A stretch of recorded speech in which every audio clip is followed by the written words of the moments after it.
आज शहर में गरीब बच्चों को काफी अच्छी शिक्षा मिल रही थी और इसकी वजह थी काली टीचर। जूली भारतीय नहीं थी, पर वो बचपन से ही भारत में बस गई थी। जूली की कहानी तकरीबन 20 साल पहले सेंट थॉमस चर्च से शुरू हुई। उस दिन जूली इस चर्च में पहली बार आई थी।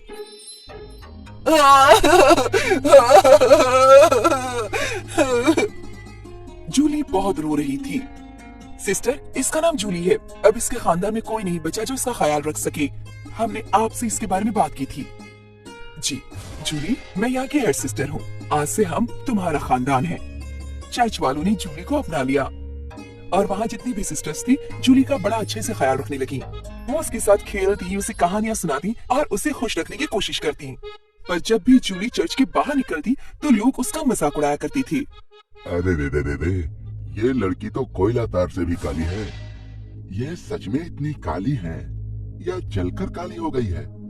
सिस्टर, डामर क्या चीज है? कुछ नहीं, तुम ये बातें मत सुना करो। बाप रे बाप, इस लड़की की शक्ल कितनी डरावनी है, जैसे कोयले की खान हो। आप सबको इस बच्ची से क्या परेशानी है? जब देखो तब इसके बारे में बुरा भला कहते रहते हो। ओ सिस्टर, ये बच्ची नहीं, शैतान दिखती है, शैतान। जूली, हमें वापस चर्च जाना चाहिए। सिस्टर जेन जूली का हाथ पकड़कर उसे फिर से चर्च ले जाती है।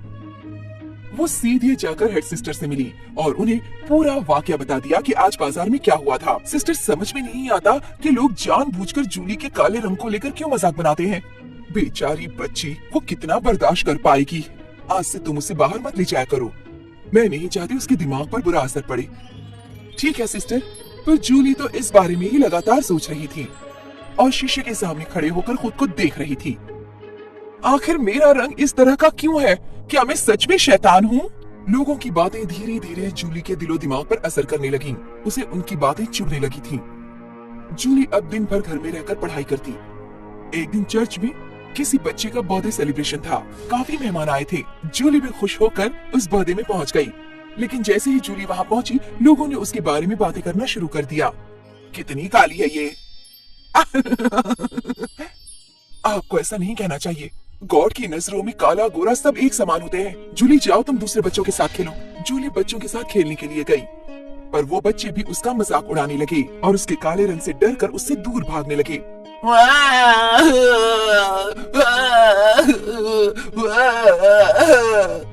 जूली मायूस हो गई और सीधे अपने कमरे में चली गई। सिस्टर, जूली को बहुत बुरा लग रहा होगा। डोंट वरी, आज के बाद जूली कभी भी अपने रंग के बारे में सोचकर बुरा नहीं मानेगी। पर कैसे?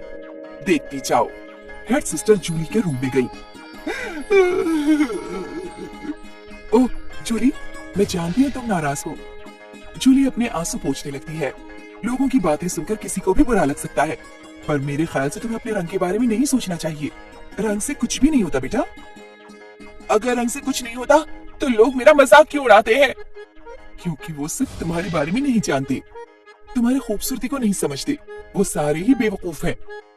पर मेरे बारे में ऐसी कौन सी खास बात है जो लोग जानना चाहेंगे? बहुत कुछ। हेड सिस्टर ने जूली को एक तस्वीर दिखाई। ये तस्वीर जूली के फैमिली की थी। उस तस्वीर में जूली के मॉम डैड और उसके दादा दादी थे। देखो, ये तुम्हारी फैमिली है। ये तुम्हारे पापा पायलट जॉन, तुम्हारी मॉम नर्स रिबेका, तुम्हारे ग्रैंड पापा डॉक्टर हेनरी और तुम्हारी ग्रैनी टीचर निकोल। ये सब तो मैं जानती हूँ, लेकिन इनमें से अब कोई भी इस दुनिया में नहीं है सिस्टर। हाँ, लेकिन इन सब की वजह से इस दुनिया में आज भी कई लोग जिंदा हैं। तुम्हारे दादा दादी ने वर्ल्ड वॉर 2 के दौरान कई लोगों की जान बचाई थी। तुम्हारे डैड एक फाइटर पायलट थे, मॉम एक आर्मी नर्स, जिन्होंने कई देशवासियों की जान बचाने के लिए खुद की जान दे दी। तुम्हारा रिश्ता इस महान खानदान से है जूली, और मैं जानती हूँ तुम भी इन लोगों की तरह बड़ा नाम कमाओगी। पर कैसे? कोई मुझसे मोहब्बत नहीं करता। करेंगे जब तुम उनसे भी मोहब्बत करने लगोगी जो तुमसे नफरत करते हैं। जूली, तुम जिंदगी में क्या करना चाहती हो? मैं टीचर बनना चाहती हूँ और सभी बच्चों को पढ़ाना चाहती हूँ। ये ख्याल तो बहुत ही अच्छा है जूली। तुम इस ख्वाब को पूरा करने के लिए मेहनत करो और फिर देखना सब लोग तुमसे कितनी मोहब्बत करेंगे। जी अच्छी बात है। हेड सिस्टर ने जूली के मन में आत्मविश्वास भर दिया। उस दिन से जूली मन लगाकर मेहनत करने लगी। वो रोज पढ़ती। अब उसे कोई भी फिक्र नहीं थी। लोग उससे काली कहे या किसी तरह के ताने मारे, पर वो खुश थी साल बीते, आखिरकार जूली का ख्वाब पूरा हो गया। चर्च की सारी सिस्टर्स बहुत खुश थीं। सिस्टर, मैं शिक्षा को मुफ्त करना चाहती हूँ। इतने अच्छे मंसूबे के लिए तो हम हमेशा तैयार रहेंगे। जूली चर्च में ही मुफ्त में बच्चों को पढ़ाने लगी। गरीब बच्चे उसके पास पढ़ने आते थे और जूली बड़ी खुशी से उन बच्चों को पढ़ाया करती थी। बच्चों को जूली बहुत अच्छी लगती थी, वो बहुत खुश रहते थे।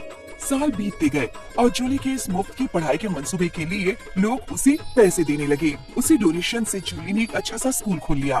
यहाँ पे बिल्कुल मुफ्त में बच्चों को पढ़ाया जाता है। जूली का ये काम यूं ही चलता रहा। उसके इस महान काम के लिए सरकार की ओर से उसे पुरस्कृत भी किया गया। शुक्रिया। धीरे धीरे लोग जूली से बड़ी मोहब्बत करने लगे। ये वही लोग थे जो उसे ताने दिया करते थे, आज उसकी तारीफ करते हैं। शुक्रिया टीचर, आज आपकी वजह से ही मेरा बेटा इंग्लिश में बात कर सकता है। आप उसे अच्छे से पढ़ाइए। जूली अब बड़ी खुश थी। शुक्रिया सिस्टर। मैंने कहा था ना, नफरत को मोहब्बत से ही जीता जाता है। तुम्हारा मंसूबा बहुत ही अच्छा है जूली। उम्मीद है तुम और तरक्की करो। खुश रहो मेरी बच्ची। शुक्रिया सिस्टर। अखबारों में हर दिन जूली के बारे में खबर छपा करती थी। कोई उसे मसीहा कहता तो कोई कहता काली टीचर, पर अब इन बातों से उसे कोई फर्क नहीं पड़ता था। उसका मंसूबा ही उसके लिए बहुत जरूरी था।